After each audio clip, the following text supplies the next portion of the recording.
일단은 그 얘기들 좀 뭉쳐서 얘기를 좀 해보겠습니다. 민주당 주도로 지금 법안들 발의된 것들이 뭐 흔히 말하는 법원 조직법 개정안, 이건 이제 대법관 증원에 관련된 이야기고, 그 외에도 뭐 헌법 소원 대상으로 이제 재판 결과를 올릴 수 있도록 하는 헌법재판소법 개정안도 지금 뭐 이거를 뭐 일각에서는 사심제다 뭐 이렇게 얘기하시는 분들도 있는데, 그러니까 사법 개혁을 위한 입법 활동들이 민주당에서 진행이 되고 있지 않습니까?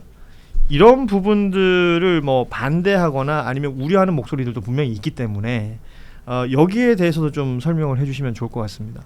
저는 사법개혁은 꼭 필요하다고 봅니다. 저도 이번에 좀 충격을 받은 것이 조희대 대법원장을 비롯한 14인의 대법관들이 너무 오만한 위치에 올라가 있어요. 기고만장을 해서 어떻게 보면 국민들의 주권을 자기들이 제약하겠다고 나선 것이거든요. 가만히 생각을 해보면 결국 이것이 소수의 대법관들한테 지나치게 많은 권한이 집중이 돼 있는 현재의 시스템이 문제다라는 생각이 들고, 예. 결국 많은 국민들은 대법원에서 내 사건을 제대로 심리해서 억울함을 풀어주기를 바라는 그 상고를 한단 말이에요. 그런데 이번에 보면 사실 대법원 재판이라는 게 정말 부실하게 엉터리로 기록도 검토하지 않은 상태에서 내려진다는 것을 국민들이 보지 않았습니까? 그래서 이제는 저는 대법원들의 어떤 특권을 깨고 또 국민들의 권리구제를 강화하는 이런 측면으로 대법원 개혁이 있어야 된다.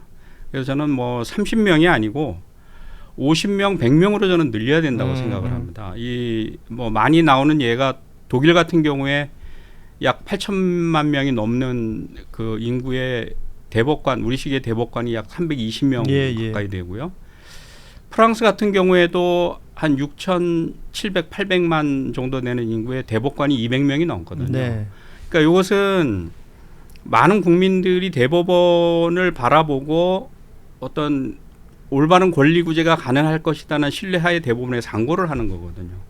근데 이렇게 되려면 저는 대법관 수를 확 늘려야 된다. 그래서 정말 하나하나의 사건에 대해서 기록 검토를 꼼꼼하게 하고 열과 성을 다해서 판단을 내려줘야만 저는 대법원의 권위도 살 것이다라는 생각이 들고요. 국민들에게 이제 말 그대로 이제 서비스가 제공이 되는 그렇습니다. 것입니다. 예. 그 교수님 저 심리 불속행 기각이라는 표현을 법조인들한테 제가 여쭤보니까 많이들 문제점으로 지적하더라고요. 이게 정확히 어떤 걸 얘기하는 겁니까? 그러니까 이 대법원에 상고되는 사건 중에서 형사 사건은 심리 불속행을 못합니다. 아무리 가벼운 사건이라도 뭐 하다못해 벌금이 나오는 사건이라도 대법원에 상고가 되면 이건 본안 재판을 열어야 됩니다. 예. 소부 또는 전원 합의체에서. 그래서 결론을 내려야 되는 거죠. 예. 결론을 내리는데 이제 심리불속행이라는 것은 본안으로 올리지 않고 이것은 대법관이 볼 필요가 없는 사건이다. 그래서 2심에서 내린 결론대로 간다. 확정을 하는 거거든요. 그러니까 심리를 하지 않고 그냥 기각해서 확정을 시킨다. 그러다가 보니까 변호사들이 가장 큰 불만을 갖는 것은 대법원에 상고할 때는 한번 따져보고 싶으니까 수십 페이지에서 100페이지 이상의 상고 요소를 자세하게 써서 내는데 심리 불속행이 뭐 3년 4년 지나서 나올 때는 딱 두 줄로 나옵니다. 심리를 속행하지 않는다. 그러니까 이게 굉장히 허망하겠어요. 허망하죠. 아니 그러니까 저는 무슨 생각이 드냐면 대법관이 지금 뭐 14명 이들이 업무량이 엄청나다는 거 아닙니까? 그렇습니다. 그래서 매번 그 얘기를 하고 뭐 거기에 관련된 이제 솔루션을 찾아야 된다 이러면서 여러 가지 얘기를 하는데 정작 늘리자고 하니까 또 그들의 권한이 흐트러지는 것을 오히려 뭐 두려워한다 할까요? 저하는 듯한 느낌이 있는데 정작 일이 그렇게 많다고 하면서 올라가는 일은 제대로 하고 있나?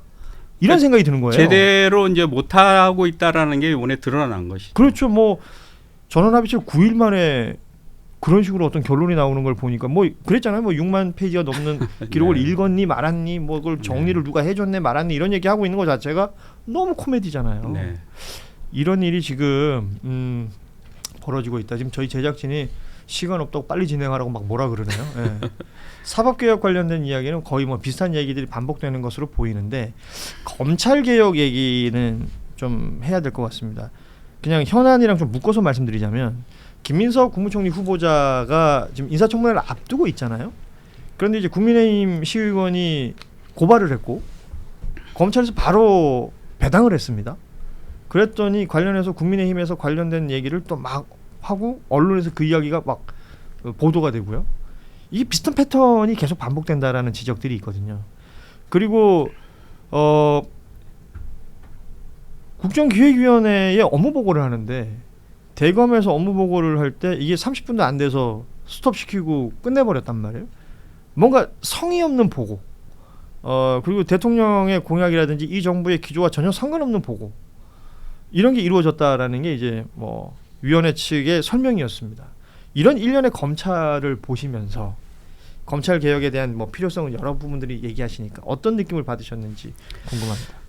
그러니까 김민석 총리 후보자에 대한 고발과 이 수사팀 배정은 이제 대통령 인사권에 대한 정면 도전이죠. 예전 우리가 조국 전 장관 사태에서 본 것처럼, 그러니까 검찰은 수사권 기소권을 가지고 있기 때문에 자기들이 수사해서 기소하면 그냥 재판으로 가는 겁니다. 그리고 그것이 대통령 인사권에 이제 심대한 타격을 주는 것이고요. 그다음에 이제 국정기획위원회 이번에 업무보고 중단 사태에서 드러난 것처럼 우리가 대통령이 새로 바뀌게 되면 대통령은 국정 철학과 어떤 스스로의 국정 계획에 따라서 국민들이 그걸 이제 그렇죠. 선택을 한 거니까요. 예. 그거에 따라서 행정 권력을 이제 리모델링하고 집행을 해 나가는데, 지금까지 검사들 외에 어느 그 소속 부처 공무원들도 대통령에 대해서 이렇게 명백하게 대든 공무원이 없습니다. 한번 생각을 해보세요. 예. 없어요. 그런데 검찰만 유독 대통령이 행정부의 수반이더라도, 우리가 행정 권력에 속한 행정기관이라도 우리 이해관계에 반하는 것은 우리가 받아들일 수 없다. 뭐 말로는 국무조정실과 사전 협의를 해서 업무보고에 빠졌다 그러지만 절대 그렇게 될 리가 없습니다. 예. 검사들이 우리가 보고하지 않겠다 그러면 국무조정실에서 아무 얘기를 못 합니다. 현실적인 힘의 권력 관계가. 그러니까 검찰은 역대로 보면 자기들이 가지고 있는 수사권 기소권을 가지고 대들고 싶은 권력에 대해서는 마음껏 대듭니다. 심지어 그것이 국민이 선택한 대통령이라 할지라도 대통령 위에 있는 권력이다 이렇게 생각을 하는 거죠. 대통령은 5년짜리지만 우리는 영원한 조직이다 이렇게 생각을 하기 때문에 그래서 이번에 반드시 검찰 개혁을 하지 않으면, 대통령이 약속한 대로 수사와 기소권을 분리하지 않으면 저는 이재명 대통령 정부도 한 3년 지나고 5년 지나면 정말 비참한 결론을 맺을 가능성이 좀 크다고 보거든요. 예. 그래서 이번에 저는 반드시 검찰 개혁을 시급히 해야 된다 이렇게 말씀을 드립니다. 그 전례들을 우리가 많이 봐왔죠. 뭐 고 노무현 전 대통령 때부터 뭐 비슷한 상황들 수차례 목도를 하면서 검찰 개혁에 대한 필요를 느낀 것이고요. 그래서 그 검찰 개혁을 하겠다고 했던 지금의 이재명 대통령을 선택한 국민들이 그만큼 있는 것이고, 네. 따라서 이재명 정부는 그것을 해내야 되는 사명이 생겼으니까 검찰 조직의 뭐랄까요, 저항이랄까요, 있을 수 있을 것 같은데 네. 이걸 이겨낼 수 있는 방법을 또 찾아야 되겠죠. 그러니까 일단은 저는 인적 청산을 분명하게 해야 된다고 인적 생각을 청산. 하고요. 예. 문재인 정부 초기에 검찰 개혁 실패한 큰 이유 중에 하나가 그거라고 지적을 하거든요. 왜냐하면 적할이 잘 되니까 적할을 먼저 쓰려고 했던 마음이 또 분명히 있었을 것이고. 예. 그래서 검찰 지상주의에 빠져 있고 개혁에 저항하는 검사들을 저는 다 쳐내야 된다고 생각을 하고요. 그 다음에 이제 민주당에서 검찰 개혁 법안이 지금 3개인가 나와 있지 않습니까?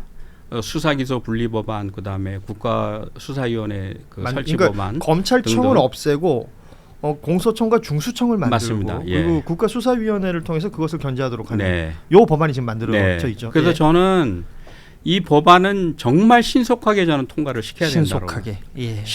이 검사들하고는 대화를 하면 안 됩니다. 아. 대화를 하면 그 사이를 파고 들어가 가지고 설득하고 협박하고 온갖 생존 수단을 기술을 다 부리거든요.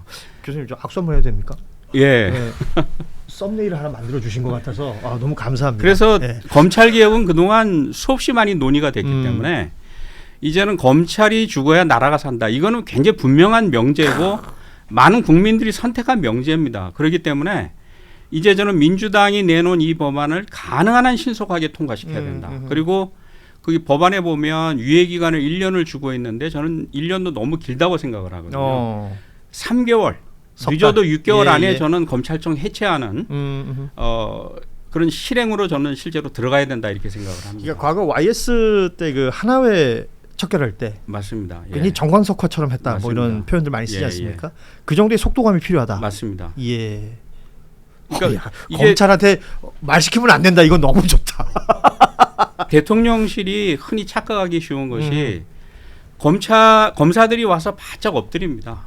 그러겠죠. 그래서 이들을 우리가 맘만 먹으면 언제든지 개혁할 수 있다 이렇게 생각을 하고 이들 중에도 우리 개혁 의지를 이해하고 동참하는 검사들이 있을 것이다. 우리 편인 검사들이 있을 것이다. 이렇게 생각을 하는데 정말 착각입니다. 검사들은 절대 개혁에 찬성하는 검사들이 있을 수가 없고 그다음에 이들을 마음먹으면 내가 언제든지 개혁할 수 있다 생각하는 것은 정말 그거는 착각입니다. 지금 기회가 주어져 있고 국민들이 요구할 때 국회에서 하루빨리 저는 이 법안을 통과를 시켜야 된다.